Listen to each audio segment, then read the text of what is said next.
Hello and welcome to this presentation on dimensional analysis. We're going to look at generating relationships between unknown variables. This presentation does assume you understand the SI system, the use of dimensions, the laws of indices, the principle of dimensional homogeneity, and solving simultaneous equations. This presentation considers the SI system and it has 7 base units, of which 4 we are primarily interested in.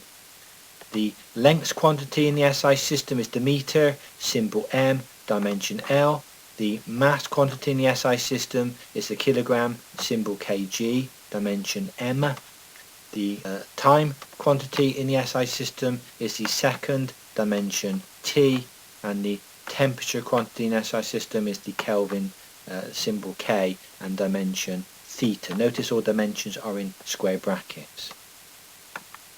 This presentation does assume you are familiar with the dimensions of units, the M, L, T and theta in square brackets notation, and also are familiar with the laws and the rules of indices, which are recapped here for convenience. This table here is a recap of a previous presentation on dimensions, and just shown for convenience here, we'll be referring to some of these quantities in the work we're going to look at. Some of the quantities we're particularly interested in include area, as unit of meter squared or dimension L squared, mass, unit kilogram, dimension M, volume, unit meters cubed, dimension L cubed, time, unit second, dimension T, temperature, unit Kelvin, dimension theta, and also some derived quantities such as the density, which is mass over volume, kilograms per meter cubed, dimensions ml to the minus 3, linear velocity, meters per second, lt to the minus 1, linear acceleration, meters per second squared, lt to the minus 2. Derived unit table continued here, and again there'll be more quantities in here. We'll be interested in their units and dimensions. And the final table of derived units. Again, some of these quantities we'll be looking at in the questions we're going to analyse. Okay, so we're going to use dimensional analysis here to try and find how quantities in a given problem are related. Supposing we're given a number of quantities such as A, B, C and D, I want to find how they're related to each other. It's often usual to express one of them in terms of the others. So say for example we want to find how A relates to B, C and D, etc. We sometimes write that in mathematical notation as A equals to a function of the other terms, B, C, D, etc. And that can then be written in terms of a power series as shown in equation 1 here. So for A, the power series would be K1 times B to the power of A1 times C to the power of B1 times D to the power of C1, and then we repeat that for the second term, just replacing the K1 with a K2, and then the B to the power of A2, C to the power of B2, D to the power of C2, and so it goes on. That's equation 1. Note that the K's, the A's, the B's and the C's are all constants that we have to find. So with this type of problem, what we've got to do is try and find all the possible constants in the equations, and we're going to make the assumption again that the equations are dimensionally homogeneous. So in this case, what we would do is write the dimensions for the quantity A and then the dimensions for the quantity B, C, D, etc. into an expression. By inserting a dimension into each quantity and then applying the principle of dimensional homogeneity, it's possible to reduce the number of unknowns and sometimes to completely solve the questions. You'll see this in the examples we're going to review. Example 1 here is going to use dimensional analysis to show us how to find relationships between given variables. The problem here is a simple pendulum, and it's assumed that the period of oscillation, time, t in seconds here, depends on the length of the pendulum in meters, the mass of the bob of the pendulum in kilograms, the acceleration due to gravity in meters per second squared, and the angle of the swing, angle alpha, in radians. So going through the process of dimensional analysis, the first step we would use here is to write the quantities in a functional expression. So we're assuming that t is a function of L, M, G and alpha. We could assume other variables as well. We could assume the frictional X due to aerodynamic friction or the pendulum frictional resistance at the hinge, but we consider in this case those are negligible to the M, L, and G and alpha. So first thing we need to do is be aware of the units of each of these problems. In this case they're given in the questions. We know that the length is in meters, the mass is in kilograms, the gravitational acceleration is meters per second squared, and the angle alpha we're assuming is in radians. In our second step we now write the function as a power series. So on the left hand side, time t is equal to the power series as repeated on the previous page is k1 times in this case L to the a1 times m to the b1 times g to the c1 times alpha to the d1 plus the next function, the k2, etc. It doesn't matter which order you put them in. I've put L, M, G in alpha here, but you could have M, L, alpha in G. It makes no difference of the order in which you put the parameters. What we're going to do now though is insert the dimensions for each of the quantities here, and we're going to assume dimensional homogeneity throughout. So on the left hand side the time is in seconds, so that's dimension t. Don't forget the constant k1 is purely a constant, so no dimensions. The length of the pendulum will dimension L, and we've raised that to the power of a1 in this case. The mass is kilograms, so that's m in dimensions to the power of b1. And then the gravitational acceleration is L t to the minus 1 raised to the power c to the 1 in this case. And notice that angle alpha in radians has no dimensions. You can see this from the previous tables that we derived. Example 1b continued here. I've just repeated this line here for convenience from the previous page. So step 3 of this process, we're going to assume dimensional homogeneity here, and we're going to generate equations by equating the indices from left and right hand side of the equation. We can do this for the mass, for the length, and for the time in this case. So look into the mass equation. On the left hand side of the above equation I see I have no mass dimensions, so that must be 0 on the left hand side. Scanning the right hand side of the above equation, the only mass dimension I have is associated with the B1 constant, B1 index. So in this case the B1 is equal to 0. In other words, there are no mass terms in the final solution, so the dimension is dimensionless, it's 1. Looking at the length equation, L, on the left hand side again I have no length dimensions, but on the right hand side I have the L to the A1, so I put an A1 in my equation, and I have an L to the C1. I'm using the third law of indices effectively here to generate equation 4 here. So I've got two unknowns in one equation. I can't solve that at the moment, but I still can generate one more equation. Let's look at the time dimension t. Now on the left hand side I have t, that's t to the power of 1. We don't write the 1s, but there'll be a 1 there. So on the left hand side the exponent, or the index of t, is equal to 1.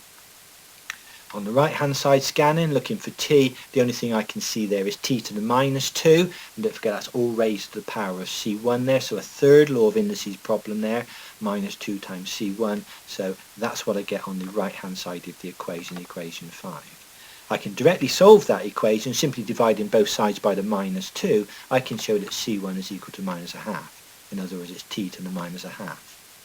Now I can put the value of c1 into equation 4 here, and I can solve for a1. And a1 is minus c1. A little bit of rearranging there. So in this case, a1 is equal to positive a half, or the length dimension is raised to the half. Because it's a power series, once we've found A1, we've also found A2 and A3, and the same with B1, we found B2 and B3, and so on. Okay, example 1b continued. I just repeated the time equation, equation 2 for convenience here. So step 4 in our process is to rewrite the power series, but substituting into equation 2 the values of A, B and C we found from the previous slide. So on the left hand side I have t, on the right hand side I have my k1, which is a constant. I now have the L to the power of a half because a1 is a half. I have m to the power of 0 because b1 was 0. I have g to the power of minus a half because c1 was minus a half. And of course alpha is still to the power of d1. We couldn't find the value of d1 because alpha is dimensionless. The second term in the series is written the same way but with the constant k2. All I'm doing on the next line is simplifying the equation using the laws and the rules of indices here.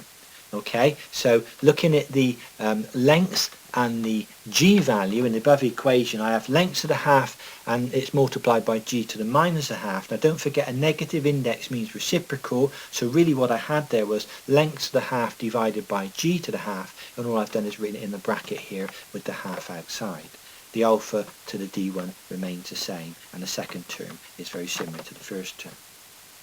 What I'm doing now on the next line is taking the L upon G all to the half outside of a bracket, because that's common to every term, and that is a constant term because we would know the length and we would know the G, so we've got a constant term. I'm taking that outside of a bracket and I'm putting inside all the remaining terms. So in other words, the K1 constant times the alpha to the D1 plus the K2 constant times the alpha to the D2, etc. I'm just basically factorising that line on L upon G to the half. And finally I'm just writing the L upon G to the half as a square root of L upon G, and again that goes back to my index notation.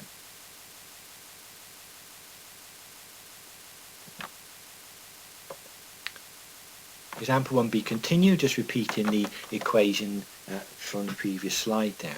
So I've ended up with the square root of L upon G multiplied by this expression of the constant K1 times by the alpha to the D1, etc.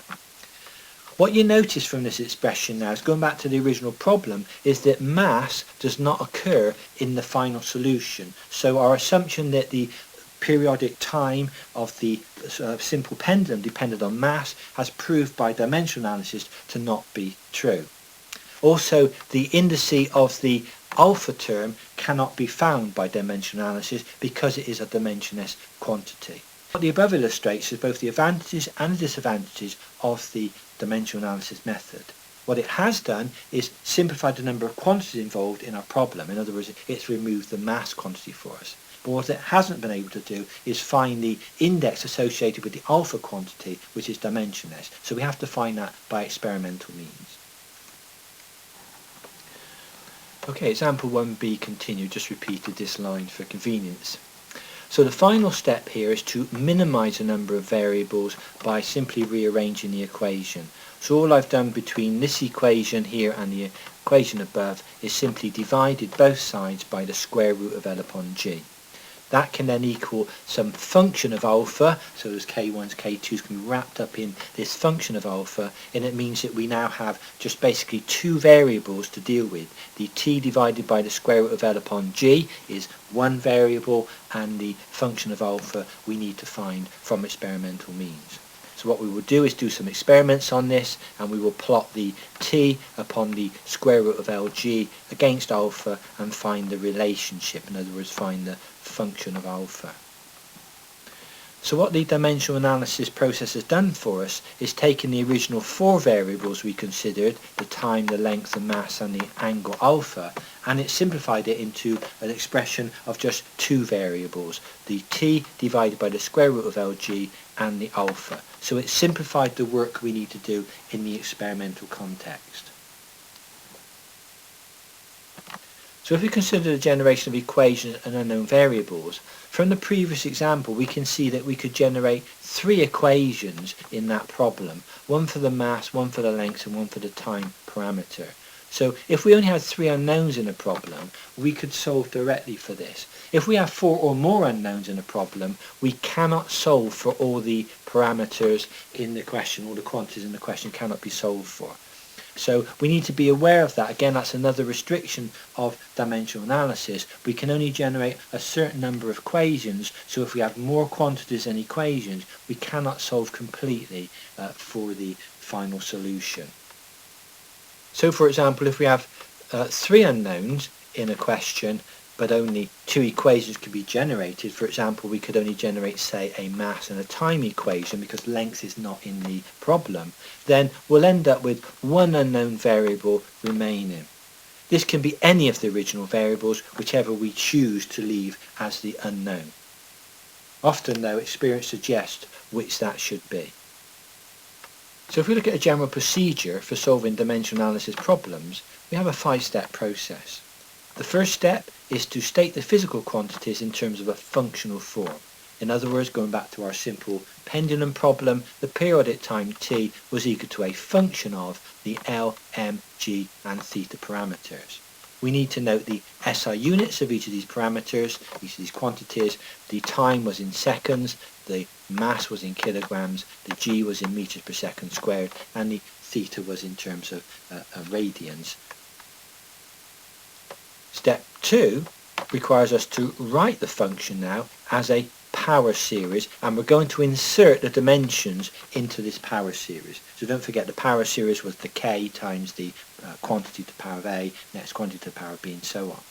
So in this case, on the left hand side, we would have the dimensions of time, which would be t in this case, and then we have our power series. So don't forget, that's a k1 times the L to the a1 in this case, times the m to the b1, times the L t to the minus 2 to the c1, etc. for the next terms. So that's our power series expression. It doesn't matter which order we have the quantities in the series, as long as they're all there. Continuing the general procedure, step 3, we assume dimensional homogeneity here, and so we can equate equations then for the mass or the length or the time or whatever parameters we're given between the left hand side and right hand side of the equation. So the equated indices allows us to generate the various equations. Step 4, we rewrite the power series, inputting the indices we found from step 3, the actual values of them, into the power series equation. So we would now know the values of A, B and C, etc. Step 5, we simply try and minimize the number of variables by bringing as many terms as we can from the right hand side to the left hand side, leaving us just some function of whatever variables we have left on the right hand side. We can then go into our experimental mode and we can find the relationship between the variables from physical experiments. Exercise 1b here. We're going to apply now the 5-step process for solving dimensional analysis problems to this exercise. Here we're assuming the distance travelled s in meters by a falling body depends on the gravitational acceleration g, meters per second squared, the initial velocity u in meters per second, and the time elapsed t in seconds. We've got to find the relationship. There is a hint in the question that says solve all the equation in terms of g, and you'll see why this hint is given later in the problem. Step 1 here, we simply write the problem in functional notation. So on the left hand side, s is equal to a function of, in this case we're given g, u and t as our parameters. S is distance in meters, that will have dimension L. G is the acceleration, meters per second squared, that will have dimension L t to the minus 2.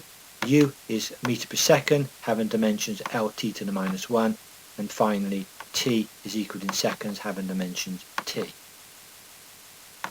Exercise 1b continued here. Step 2, we're going to write the function as a power series. So now S equals to, and this is our power series, K1 G to the A1, U to the B1, T to the C1, and I simply repeat that for my next term. That forms equation 2. It doesn't matter which order we have the G, U and T, and I could have had it in terms of T, U and G if I'd wanted to. Now we insert a dimension, so on the left hand side for the distance we will get L, on the right hand side don't forget the K1 is a constant, to the right hand side for my G I will get Lt to the minus 2, all raised to the power of A1. For my U I will get Lt to the minus 1 raised to the power of B1, and for my time T I will get T to the C1. I'm just considering the first term here in the series. Step 3, we now apply the principle of dimensional homogeneity to generate our equations. Now what you notice here is we have 3 constants to solve for, the A, B and C, but we only can equate indices for 2 equations here because there is no mass quantity in the equation. So I can only generate an equation on length L and time T. So generating on length here, I will get on the left hand side 1, and on the right hand side looking at my lengths I will get L to the A, so that's an A1 in this case, and I will get an L to the B1, so that's a B1. So I got an equation 3 as I called it here, 1 is equal to A1 plus B1. For time T, on the left hand side there are no T dimensions, but on the right hand side I have minus 2A1 and I have minus B1, and I have a plus C1. You can see the L's associated with those. Again, I'm using the laws of indices, the third law here, to explain that. I called that equation 4. Continuing exercise 1b here. Now going back to the hint we were given in this particular exercise, we were told to get the solution in terms of variable g in this case, which of course is associated with index a1 on the previous slide. So what we're going to do now, because we've only generated 2 equations but 3 unknowns, we will get our solutions in terms of a1 in this case. Alright, so from equation 3 on the previous page, I can rearrange the equation to find b1 in terms of a1. It's 1 minus a1, and I've called that equation 5. That's as far as I can take b1. And then from equation 4 on the previous slide, I can rearrange c1 in terms of 2a1 plus b1, and that's equation 6. But I want to get c1 in terms of a1. I need to remove the b1 here. So what I'm going to do now is substitute equation 5 into equation 6. So I get C1 is equal to 2 times A1 plus, and here's the B1, 1 minus A1. Okay, and the reason I'm doing that is to eliminate B1 from the equation. Simplifying that, I find I get 1 plus A1. So C1 is equal to 1 plus A1. And I've called that equation 7. So I've got my B1 and my C1 in terms of A1, which was a suggestion in the question. All I'm going to now in step 4 is to rewrite the power series, but substituting in the values of the B1 and the C1 into our expressions. So substituting equations 5 and 7 into equation 2, we get the following. Distance S is equal to this constant K1, G to the A1, U to the 1 minus A1, because that's what B1 is, and T to the 1 plus A1, because that's what C1 is. I just repeat the second term with different notation. All I'm doing on the next line is trying to bring my terms together. I notice I have a G to the A1, I have a U to the minus A1, and a T to the plus A1. So using the rules of indices, I can write that as GT divided by U, all to the power of A1. Don't forget the negative index means divide by. So I've got GT on the top line and the U on the bottom line, all raised to the power of A1. I've also got U to the power of 1 and T to the power of 1 in our expressions, so I'm just bringing them together. And the second term is similar format. On the last line here, what I'm doing is simplifying by taking out the ut, which is a constant term, taking that outside of the rest of the function. So the ut is a factor term, if you like. I'm taking that factor outside and leaving myself inside the k1, the gt divided by u all to the power of a, etc. Okay, it's just a factorization on the last line, taking the ut outside of the bracket. Exercise 1b continued, just repeating this line for convenience from the previous slide. My final step in the process is to try and minimize the number of variables by rearranging the equation. So all I'm going to do now is divide both sides by the ut, so I get s divided by ut is a function of gt divided by u. So again, I'm back to my experimental work now. I'm down to 2 variables, the s divided by ut and the function of gt divided by u. So again, from experimental work, I could try and determine the relationship between them.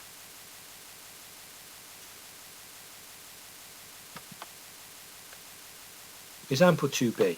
Assuming a drag force D in newtons on a body of length L in meters is moving with speed c meters per second in a fluid of mass density rho kilograms per meter cubed and has a dynamic viscosity mu of kilograms per meter per second. In other words, kilogram meters to the minus 1, seconds to the minus 1. Assuming we can write it in the form of D is equal to a function of L, C, rho and mu, we've got to find the relationship between these variables. There are 4 variables here and we'll be able to generate 3 equations. So again, we've got a little hint here to solve the equations in terms of the mu quantity. So our first step in the process is to write the function in the form D is equal to a function of L, C, rho in mu, where L is length in meters, dimension L, C is velocity meters per second, dimension L, t to the minus 1, Rho is kilograms per meter cubed, dimension ml to the minus 3, and mu is kilogram per meter per second, dimension ml to the minus 1, t to the minus 1. Step 2, we're going to write now this as a power series. So now D is equal to the K1, and I put L to the A1, C to the B1, rho to the C1, mu to the D1, etc. Equation 2. We insert the dimensions into each of the terms. On the left hand side, the drag force would be ml t to the minus 2, and that's equal to, on the right hand side, don't forget we ignore the k because that's a constant, so looking at the length, that's L to the A1 in this case. The velocity is L t to the minus 1 to the B1, the mass density is ml to the minus 3 to the C1, and our dynamic viscosity is ml to the minus 1 t to the minus 1 to the D1. Okay, exercise 2b continued. I've just repeated this line for convenience. So step 3, we assume now dimensional homogeneity, and we generate our equations, and we're equating indices left to the right hand side. Now we've got 3 equations here that we can generate, one for mass, one for length, and one for time. So taking the mass equation, looking at the m terms, on the left hand side I have m to the power of 1. We don't write the ones, but there's a 1 there. So 1 on the left hand side, scanning the right hand side, I can say I have m to the C1, so I've got C1 plus the m to the D1, so I've got a D1. It gives me equation 3. Looking now for length, on the left hand side I've got L to the 1, so that's 1. On the right hand side I have L to the A1, L to the B1, L to the, notice that's a minus C1, again the third law of indices is kicking in here, minus 3 times the C1, so that'll be minus C1 there, and I've got an L to the minus D1 in the last bracket there. So that gives me equation 4. Final equation I can generate is in terms of time t. On the left hand side I've got t to the minus 2, so minus 2 equating the indices there, and on the right hand side scanning for t I get a minus t here, so t to the minus 1 b1, so that'll be minus b1 there, and I've also got up here a t to the minus 1 to the d1, so that becomes minus d1. Gives me equation 5. I would encourage you just to check those equations for yourself. Okay, exercise 2b continued here. Now in the original question we were given a hint we should generate all equations in terms of variable mu, which is index D1 in this particular case. So now all our expressions for A, B and C must be in terms of D1. So going back to equation 3 on the previous slide, rearranging, I can find C1 is equal to 1 minus D1. So equation 6 for C1 is already in its minimum form. It's C1 in terms of D1. Looking at equation 4 on the previous slide, we can rearrange to find A1, and A1 would be 1 minus B1 plus 3 times C1 plus D1. Called that equation 7. Now this has both B and C in the equation, so we need to eliminate those in a moment. Looking at equation 5 from the previous slide, I can rearrange B1 to equal 2 take away D1. That's equation 8. So from the above, both equation 6 and equation 8 for C1 and B1 respectively are in their minimum forms. They're both in terms of D1, and that's what I'm trying to achieve. So if I put equation 6 and 8 now into equation 7, I will be able to eliminate the C1 and the B1 terms and have my expression in terms of D1.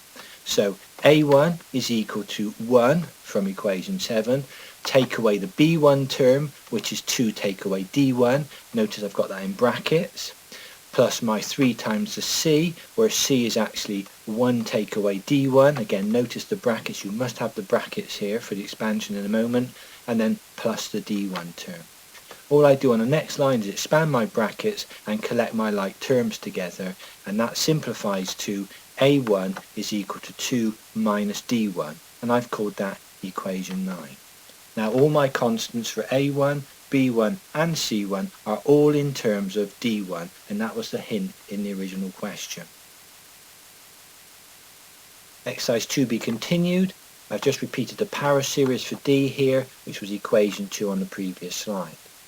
Step 4, I'm just going to rewrite the power series now, substituting in the values of A, B and C from the previous slide.